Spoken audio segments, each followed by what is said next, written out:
Good morning, everybody. This is Richard Boyd. I'm the CEO of Ultisim. I've been working in computer gaming and artificial intelligence and machine learning for about 30 years, and I thought I would share some reflections on the bump in the night that happened November 30th, 2022. That's when ChatGPT was released on the world. And ever since then, we've seen everyone trying to react to, respond, and come to grips with what's happened. And I just wanted to give some perspective from the folks that I've been working with in computer gaming, the movie industry, and in aerospace when Lockheed Martin bought my last company, and just help you see how all these pieces fit together or how we're thinking about it here at Ultisim. So large language models are what drive ChatGPT. We've had them for a while. We worked with them at Ultisim to drive characters using previous technologies like BERT, GPT-1 and 2, and ChatGPT was really a breakthrough that did take a lot of people by surprise, even people in my industry who've been working with this stuff for 30 years. But now we're thinking about what comes next and how should we be thinking about it today.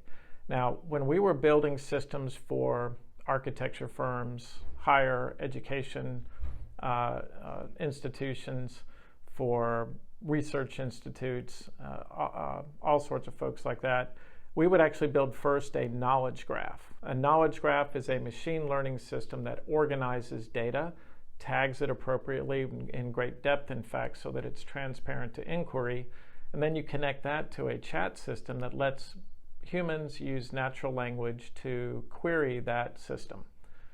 So I want to talk about that step first because a lot of enterprises I'm talking to are thinking about implementing AI, or they're already using ChatGPT, but they're trying to look at how can they implement it more deeply across the enterprise. And a couple of thoughts here. So the first thought is your data. Everyone today has big data. We have more data. We're creating more data than we have available information, or available storage today. So I don't know what's happening with that stuff that we don't store. It's being lost. Hopefully it's not important. But again, making that data digital is the first step. Years and years ago, about 2010, when I was at Lockheed Martin running virtual world labs, I worked on a project called the Learning Registry, and that was for the Department of Education. The head of that at the time, Arnie Duncan, came over to Lockheed and said, "We want to do digital transformation," a term many of you have probably heard before. Except what they're trying to digitally transform is everything in the Library of Congress or everything in the Smithsonian. So they were taking human experts, looking at scanning in these items and these documents and books, and then meta tagging them so that they could be found once they're digital. Now, that's a great thing, but how do you automate that? And how long would it take to do everything in the Library of Congress?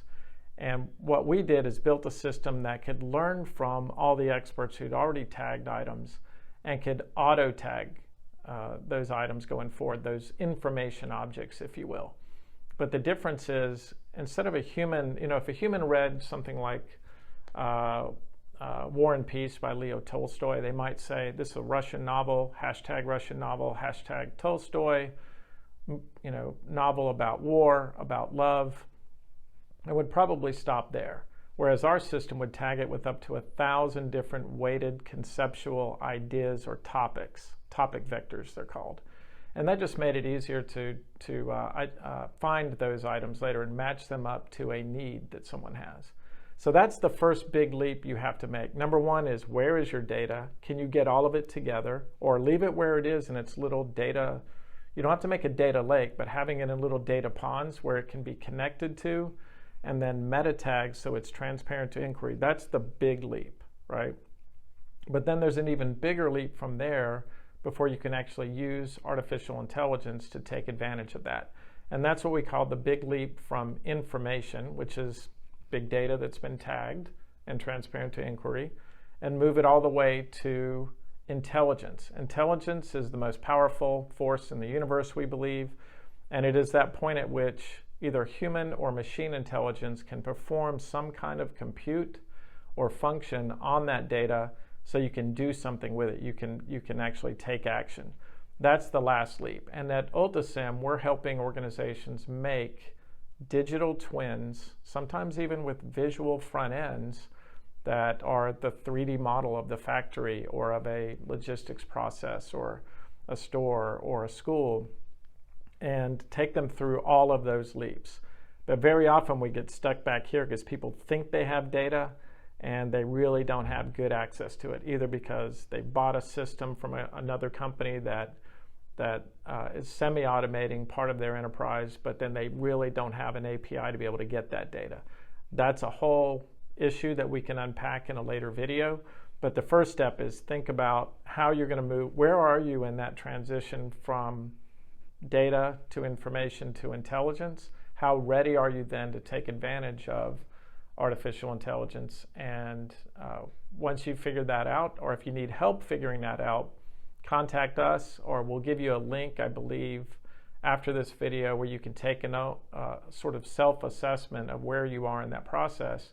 And we'll talk about how we can help you to create a AI-enabled digital twin of your organization. Now, what's next? I promised you at the beginning of this, we'll give you that view from the Ultisim side of things. We were very intrigued when we saw what happened with ChatGPT, and that's what most people are wrestling with. But like I said, knowledge graph plus large language model is where real power is.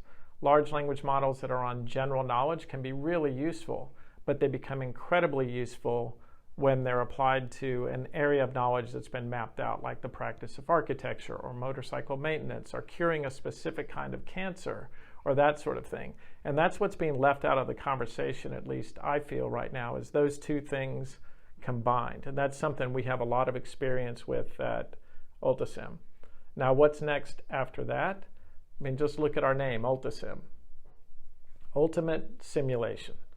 We already have seen that these AI and machine learning systems work best, whether they're trying to play the game of Go or a game of chess or an Atari game or whatever it is. If they can actually model and simulate that game world first, they get a lot better more quickly at performing those actions. So we believe applying knowledge graphs and large language models paired with simulation that let us model and simulate the future of our country, of our communities, that sort of thing helps us actually not just predict what's going to happen next, but how we can actually design better futures for all of us. In our next video, we'll talk about what happens when you take that technology triumvirate of large language models and knowledge graphs and simulation and connect it to a quantum computer. But that's for later. If you'd like to know more about us, visit www.ultisim.com. You can see our podcast, The Metaversal Minute, and follow us on social media.